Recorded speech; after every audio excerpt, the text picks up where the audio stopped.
कैसे हो दोस्तों, मैं मोहम्मद नईम शेख। तो हम तहे दिल से सारे हिंदुस्तानियों को, जो ना सिर्फ हिंदुस्तान में रहते बल्कि पूरी दुनिया के मुख्तलिफ मुल्कों में रहते, उन्हें तहे दिल से 74th Republic day of India का मुबारकबाद देते हैं। और हम ये अल्लाह ताला से दुआ करते हैं कि हमारे देश में अमन और सुकून रहे, भाईचारगी रहे। जैसा कि हम सभी जानते हैं कि तुर्की जो है नेटो का एक मेंबर है, और तुर्की के जो नेबर ममालिक है स्वीडन और फिनलैंड, ये भी अपनी तरीके से कोशिश कर रहे हैं नेटो का मेंबर बनने के लिए, मगर हर बार तुर्की उनकी मुखालिफत करता है। तुर्की अपना प्रेशर डालता है नेटो पे कि ये फिनलैंड और स्वीडन को आप नेटो का मेंबर मत बनाइए।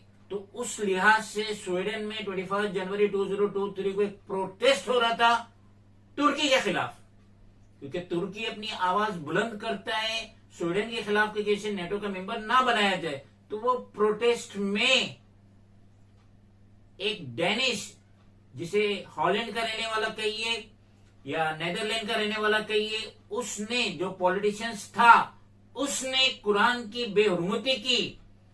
उसने कुरान शरीफ के औरात के जलाया, जिसकी वजह से मुस्लिम ममालिक स्पेशली मिडल ईस्ट, वहां पे स्वीडन के खिलाफ आवाजें बुलंद हो रही है।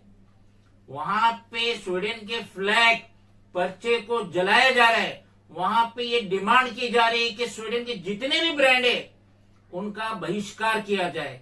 तो क्या हकीकत है, इसमें मजीद मालूमात के लिए हम सैयद मोइज जफर साहब की मदद लेंगे। सैयद साहब, ये जो शख्स है, बदबख्त है, रेस्मस पोलुडन, a politician from the Danish far right Stram Kurs Hardline Party, तो ये बदबख्त ने स्वीडन में जो ये प्रोटेस्ट हो रहा था 21 जनवरी 2023 को तुर्की के खिलाफ, तो इसने, जैसा कि हम सभी जानते हैं कि तुर्की एक इस्लामिक मुल्क है और तैयब अर्दोगान उसके जो प्रेसिडेंट है, तो इसने ये प्रोटेस्ट में कुरान शरीफ की बेहुरमती की। इसने ना सिर्फ कुरान के पर्चे फाड़े बल्कि उसे जलाया, जो कि बहुत ही गलत बात है। वो प्रोटेस्ट अगर तुर्की के खिलाफ कर रहा था तो करते रहे, मगर उसे कुरान शरीफ बीच में लाके इस तरह की बेहुरमती नहीं करना चाहिए था। तो आप इस मौजू में क्या कहेंगे? मेरे मोहतरम बुजुर्गों, दोस्तों, अल्लाह जल्ल जलालुहु का एहसान है, करम है, फजल है। अल्लाह पाक ने हम सबको ईमान वाला बनाया और कुरान जैसी मुक़द्दस किताब, कलीमुल्लाह की किताब, कलीमुल्लाह हमारे अल्लाह है। और अल्लाह तबारा चाहता है कि हर मुसलमान जो है कलाम की इज्जत करे, कलाम पढ़े, कलाम की जो बेहुरमती जो बेवकूफ़ ने किया है वो जलील है, और ये अपने मफाद के लिए पूरी दुनिया के मुसलमानों को तकलीफ दे रहा। जहनी तकलीफ, मादी तकलीफ, इंसान पर सारे मुसलमानों को तकलीफ हो रही है, क्योंकि कलीमुल्लाह का किताब है, कुरान है। कुरान का अल्लाह का वादा है कि इसकी हिफाजत मैं करूंगा, लेकिन ये कमबख्त लोग जो है, ये जो कर रहे, जला रहे, स्टैंपिंग कर रहे और मजाक उड़ा रहे, अल्लाह इनको तबाह कर देगा। ये अल्लाह छोड़ेगा नहीं, क्योंकि कलीमुल्लाह का किताब है और कलीमुल्लाह के डिफरेंट लैंग्वेज में, अरबी में नहीं है, डिफरेंट लैंग्वेज में पूरा वर्ल्ड वाइड स्कैटर्ड हुआ, ताकि हर मुसलमान, हर जबान वाले इसका फायदा उठावे और इसको पढ़े।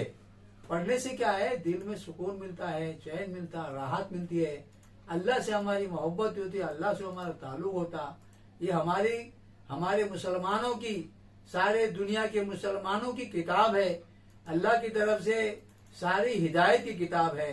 और हिदायत इसलिए कि सारी कहानियां जो है, किस्से कहानी सुना के मुसलमानों को, इस मुसलमान को आगाह कर रहा कि तुम सही हो जाओ, मेरे मानने वाले हो जाओ, मेरे प्यारे नबी के तरीके पे चलो, इसी में ही कामयाबी है। और कामयाबी अल्लाह ने दीन में रखी है, और दीन जो है सरासर अल्लाह के हुक्मों को मानना है, प्यारे नबी के तरीके पे चलना है। सैयद साहब, जैसा कि मेरे हाथ में ये आर्टिकल है जो मैंने गूगल से निकाला, जिसमें बताया गया है कि जो मिडिल ईस्ट की कंट्रीज है, यमन, इराक, जॉर्डन है, तुर्की, यहाँ पे बहुत ही ज्यादा पैमाने पे स्वीडन के खिलाफ, स्वीडन की कौंसलेट के खिलाफ एहतजाज हो रहा है, प्रोटेस्ट हो रहा है। और वो ये तकाजा कर रहे हैं, ना सिर्फ स्वीडन का फ्लैग को जलाया जा रहा है, बल्कि वो ये तकाजा कर रहे हैं, वहां के जो सिटीजन है ये तकाजा कर रहे हैं कि स्वीडन के जितने भी ब्रांड है, पूरी दुनिया में मशहूर ब्रांड है स्वीडन के, जैसे कि H&M, furniture brands, IKEA, Skype, Volvo, Ericsson, Nokia और मोर, तो इनका बहिष्कार करने का तकाजा किया जा रहा है पूरी दुनिया के मुसलमानों से। तो इस मौजू में आप क्या कहना चाहेंगे? इस मौजू में यह कहना चाहता हूँ कि भाई जितने भी प्रोडक्ट बन रहे हैं, बने हुए हैं, ब्रांडेड है, जितने भी बने हुए, गाड़ी हो, फर्नीचर हो, खाना पीना हो, मोबाइल हो, जितने प्रोडक्ट इन लोगों ने बनाए, इन सबको बैन करना, ताकि इनकी इकोनॉमी खत्म हो जावे, ये दुनिया से नष्ट और नाबूद हो जावे। और ये जो अगर प्रोडक्ट यूज करेंगे, उनको बढ़ावा मिलेगा, और बढ़ के काम करने, इससे बेहतर है इन सब का बाइकआउट कर दो, ताकि कंट्री को है ना बहुत तकलीफ है, इनके इकोनॉमी खत्म हो जाए और ये आगे नहीं बढ़े, इससे इनको झटका लगेगा। और अल्लाह करे सही हो जाओ तो अच्छी बात है, ना तो इनके लिए बहुत बर्बादी का सबब बन जाएगा। सैयद साहब, 22 जनवरी 2023 इस्तांबुल, जो कि तुर्की में है, वहां पे प्रोटेस्टर ने इस बदबख्त, इस कमजोर जो ये लीडर है, जो डेनिश है, नेदरलैंड हॉलैंड का रहने वाला है, और जिसका नाम है पेलोडन, जो कि पॉलिटिकल पार्टी है, hard line in front of the, उसका बैनर को जलाया गया है। स्वीडन की जो कॉन्सुलेट जनरल है, एम्बेसी है इस्तांबुल में, उसके खिलाफ 22 जनवरी को। तो आप इस मौजूद में क्या कहेंगे? मैं इस मौजूद में ये कहना चाहता हूँ कि अगर वो जिंदा मिले तो जिंदा ही जला डालने को, उसको फ्लैग का, इसके काम का, जो भी इसने काम करतूत किया है, बहुत बेहूदी हरकत की है, अपने पूरे मुसलमानों को तकलीफ दी है। पूरे मुसलमानों को आपको तकलीफ देने के अलावा इतनी जहनी तकलीफ हुई है कि अगर हमारे को कभी सामने मिल जाए तो हम उसको जिंदा जला देंगे उसको, ताकि दुनिया में इबरत हो कि कुरान पाक की, अल्लाह के कलाम की कितनी बेहुरमती किया है। इसके लिए इसको जीने का भी लायक नहीं है, इसको तो जिंदा मार देना चाहिए, जला देना चाहिए, ताकि दुनिया में लोगों को मालूम पड़े ये इस कुरान की क्या मतलब, इसकी इज्जत के करना चाहिए उसको, हर एक को इज्जत। नहीं सैयद साहब, हम कानून हाथ में नहीं दे सकते, लेकिन स्वीडन की एक दास्तान है, वो फ्रीडम ऑफ एक्सप्रेशन के तहत वो अपने सिटीजन को या उनकी कंट्री में रहने वालों को वो प्रोत्साहन करता है कि आप इस्लामोफोबिया के खिलाफ दिल खोल के बोल सकते हैं, क्योंकि यहाँ पे फ्रीडम ऑफ एक्सप्रेशन है। तो ये तो कतई नहीं होना चाहिए कि अगर आपको बोलने की आजादी है अपने मुल्क में, स्वीडन में, तो उसके अवज में आप किसी मजहब के किताब को, जबकि कुरान शरीफ आसमानी किताब है, उसको जलाया जाए, तो कतई नहीं होना चाहिए। और इस पे स्वीडन हुकूमत को भी एक्शन लेना चाहिए कि इस तरीके की बेहुरमती किसी रिलीजियस बुक के साथ ना। और इस्लाम क्या है? इस्लाम इस वक्त दुनिया में, अकॉर्डिंग टू माई नॉलेज, मेरी नॉलेज के लिहाज से दुनिया में सेकंड नंबर पे सबसे बड़ा मजहब है। पूरी दुनिया के जितने ममालिक है उसमें सबसे ज्यादा मुस्लिम से, हुकूमत भी मुस्लिम की है।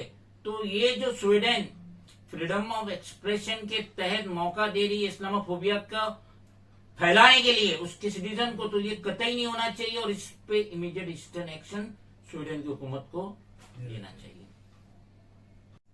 सैयद साहब, आपके नजरियात के मुतालिक स्वीडन गवर्नमेंट को इस बदबख्त के खिलाफ क्या एक्शन लेना चाहिए? इसको क्या है, अरेस्ट करना चाहिए, अरेस्ट करके उसको लीगल एक्शन लेना चाहिए कि भाई ये सब काम नहीं होना चाहिए था। अब अगर एक्शन लेंगे तो बहुत अच्छा है, ताकि दूसरे लोग इनको कुछ कर नहीं सके, अल्लाह करे समझ में आ जाए इसके। हम भी उम्मीद करते हैं कि स्वीडन की हुकूमत इस कमबख्त बदबख्त के खिलाफ लीगल एक्शन लेंगी, ताकि आगे इन फ्यूचर में इस तरीके से रिलीजियस बुक्स की कोई बेरुमती ना हो। खुदा हाफिज।